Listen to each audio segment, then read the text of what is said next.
shadow to my light. Did you feel us?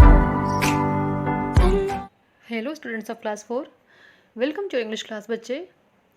So children, today we are going to recite the poem, that is poem 1, Where Go the Boats, of Roots and Wings. Okay children, this is the first part in which I will explain the poem. At first I will recite the poem and then I will explain that poem, and then in the next part, that is part 2, I will discuss the question answer and all the exercises of this poem. Alright, okay. So at first let me recite the poem and you have to repeat after me. Okay. Dark brown is the river, golden is the sand. It flows along forever with trees on either hand. Green leaves are floating, castles of the foam, boats of mine are boating. When will all come home? On goes the river and out past the mill, away down the valley, away down the hill. Away down the river 100 miles or more, other little children shall bring my boats ashore. This poem is written by the poet Robert Louis Stevenson. Okay, here the name is written, as you can see here, Robert Louis Stevenson. Alright, let me tell you about this Robert Louis Stevenson. Children, Robert Louis Stevenson was a Scottish novelist, essayist, poet as well as writer. Okay, he was a novelist also, he was an essayist also, he was a poet also, and he was a writer also. Alright. And Stevenson was born in Edinburgh on 13th November 1850. Alright. So children, this was all about the poet. Okay. Now let me explain the poem. This poem is about a boy who is floating his boat, and that boat is made of paper. As you can see here in the picture given, there is a boy, this is a boy, and this is the paper boat. These all are the paper boats. Alright. Okay. So at first let me tell you a short summary of this poem. Alright. Okay. See, this poem is about a child. As you can see, the child is there in the picture, and that child is playing with what? He is playing with a boat that is made of paper. Okay. As the boat moves, the child asks the boats, what was he asking? जो बच्चा है वो क्या करता है, जैसे वो अपनी बोट को फ्लोट कर रहा है, then he was asking himself, okay, that when will they come back. उसे लग रहा है ये बोट को मैं फ्लोट कर रहा हूँ, will they ever come back or not, उस ये वापस आएंगे भी या नहीं. And then he soon realized that it will not come. और उसे वैसे ही फिर रियलाइज़ होता है कि नहीं, ये अब वापस नहीं आने वाले हैं. It will not come back, है ना. And maybe it could be brought ashore by other children. और उसे क्या लगता है कि हो सके तो ये है ना दूसरे बच्चे के थ्रू वापस लाया जाएगा, मतलब कि नदी से बाहर निकाला जाएगा, पानी से बाहर निकाला जाएगा. किससे? By other children. And who are those children? Those children are just like him, who are also playing in the water and that had just left him, and maybe pulling out the boat that he made. और वो भी बच्चे वैसे ही हैं जैसे ये बच्चा जैसे खेल रहा है, वैसे इसके तरह ही और भी बच्चे होंगे जो क्या करेंगे, इस बोट को वापस ले लेंगे और इसे खींच लेंगे अपनी तरफ. Okay, so this was the short summary of the poem. Now come to the poem. Dark brown is the river, golden is the sand. It flows along forever with trees on either hand. Here the poet has described everything around the river. जैसे कि जहाँ पर boy है वहाँ उसके आसपास के area को पोएट ने डिस्क्राइब किया. जैसे कि उसने बोला कि पोएट ने बोला है कि जो रिवर है that is of dark brown, the colour of the river is dark brown and the sand is of golden colour. Okay, और जो रिवर है that is flowing forever means what.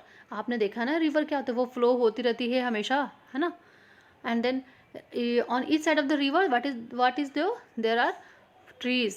जो रिवर के अगल बगल जो दोनों साइड होते हैं उस वहाँ क्या है, there are trees. As you can see in the picture also, देखो कितने ट्रीज है there. So it is so greenery ना.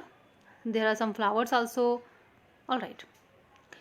Green leaves are floating, castles of the foam, boats of mine are boating. When will all come home? And here the children is here the question arises in this second stanza. Do you know what is stanza?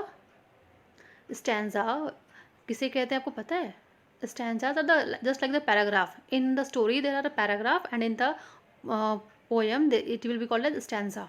Okay, see, this is the first stanza. Wait, ये जो हो गए paragraph जो हो गए ये क्या हो जाएंगे, आपके फर्स्ट स्टैंजा हो जाएंगे. All right, this will be your second stanza. Second stanza हो गए. स्टैंजा में होते हैं 3 to 4 लाइन्स, वो होते हैं, वो उससे भी ज़्यादा हो सकते हैं। ऐसा नहीं कि बस 4 to 5 लाइन्स होंगे। आप अगर हायर क्लासेस में जाओगे तो आपको जो भी स्टैंजा मिलेंगे वो और भी लाइन्स में उसमें हो एडेड रहेंगे, वो सिर्फ 3 to 4 लाइन्स के नहीं होते। ओके, थर्ड स्टैंजा हो गई, ये वाली जो हो गई वो थर्ड स्टैंजा हो जाएगी। ओके, देन कितने स्टैंजा आप काउंट कर सकते हो, 1 2 3 and 4, there are 4 stanzas. Okay, कितने स्टैंजाज है, 4 है, ये 2 थी, ये 3 and then this is the last one, that is 4th. Okay, so there are 4 stanzas, all right. Okay, and then here the child is telling that जो उसने boat को float किया है, उसकी जो बोट है, boats of mind means what, his boat, is talking about his boat. क्या will they come back, when will all come home, home means what, will they come back. जो उसने float कर रखा, क्या वापस आएंगे भी? क्यों? क्योंकि उसे वो था कि ये जो बोट है उस पर तो कोई है नहीं, है ना, पेपर वाली बोट पर। अब जैसे कि जो रियल की बोट होती है उस पर तो क्या होता है, उस पर सेलर उसे सेल करता है उस बोट को, तो वो तो वापस आ जाती है, बट इस बच्चे की बोट को कौन वापस लाएगा? कि अच्छा ये बताओ आप, जब बारिश होती है तो आप लोग बोट फ्लोट करते हो या नहीं करते हो ना? हाँ, तो ये हर बच्चे करते हैं, जब मैं भी छोटी थी ना मैं भी करती थी।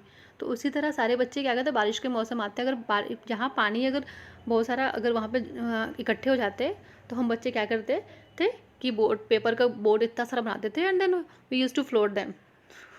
तो ये तो मैंने भी किया अपने चाइल्डहुड में, आप लोगों ने भी किया, आप लोग कर रहे होंगे। मानसून आने वाली है, डोंट वरी, आप उसमें करोगे ही, नहीं किया तो कर लेना, जस्ट ट्राई इट, बहुत मज़ा आता। तो इस बच्चे ने बस यही किया कि पेपर का बोर्ड बना रखा है and then what he is asking that कि ये वो जो बोर्ड मैंने फ्लोट किया ये वापस मुझे मिलेंगे या नहीं, ये वापस मेरे पास आएंगे भी या नहीं। On goes the river and out past the mill, away down the valley, away down the hill.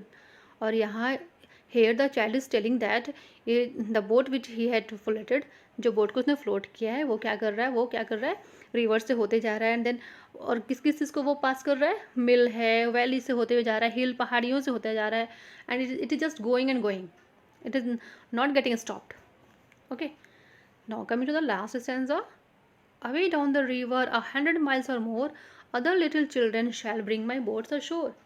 Here the child is telling that काफ़ी दूर means away down the river means इस रिवर के दूसरे साइड जो होंगे वहाँ क्या होंगे, there must be some children who are like me, the boy saying that they are just like me and they will be also playing in the water and they will bring back my boat and they will take my boat. मतलब वो जो boat है वो लोग वापस ले लेंगे, इस बोट को खींच, दे will B pulling this boats and that he had made. वो कह रहा है, ये बच्चा कह रहा है कि वो जो मेरे बोट्स बनाए हुए बोट्स हैं वो क्या करेंगे, वो दूसरे बच्चे जो इस रिवर के दूसरे साइड हैं वो लोग क्या करेंगे, बोट को पुल कर लेंगे, खींच लेंगे and they will take it aside, मतलब वो उसे उस पानी से उस वहाँ से बाहर निकाल लेंगे। All right, okay, so this was the poem.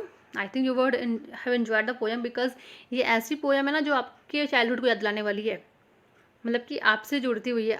आपकी चाइल्डहुड तो चल ही रही है मतलब मेरी चाइल्डहुड तो पक्का मुझे याद आ गई, तो आप लोगों को अपनी लाइफ याद आई, कह रहे हैं हम भी ऐसे करते हैं ना, पेपर बोर्ड बनाते हैं जब बारिश होती है तो इस तरह से अगर नहीं भी किया तो आप लोग करने वाले हो, मुझे पता है। Okay, so children, this was the poem, hope you would enjoyed the poem and in the part 2 I'm gonna explain this question answer which are given here. Okay, question answer and then question number B, fill in the blanks, and then C, everything I will discuss in that video, so just do watch the video. Okay, so children, this was the first part. I hope you would understood that poem, and there is a one request from you all that please share my videos. जो भी मेरे videos आप अपने classmate से share किया करो ताकि मुझे भी इंकरेजमेंट मिल सके और मैं आपके लिए सारे वीडियोज़ को अवेलेबल कर सकूँ। Okay, and then one more thing I would like to tell you that just subscribe my channel, आप मेरे चैनल को सब्सक्राइब कर लो ताकि आपको सारे वीडियोज़ ईजिली मिल सके। Okay, okay, so have a good day, bye bye.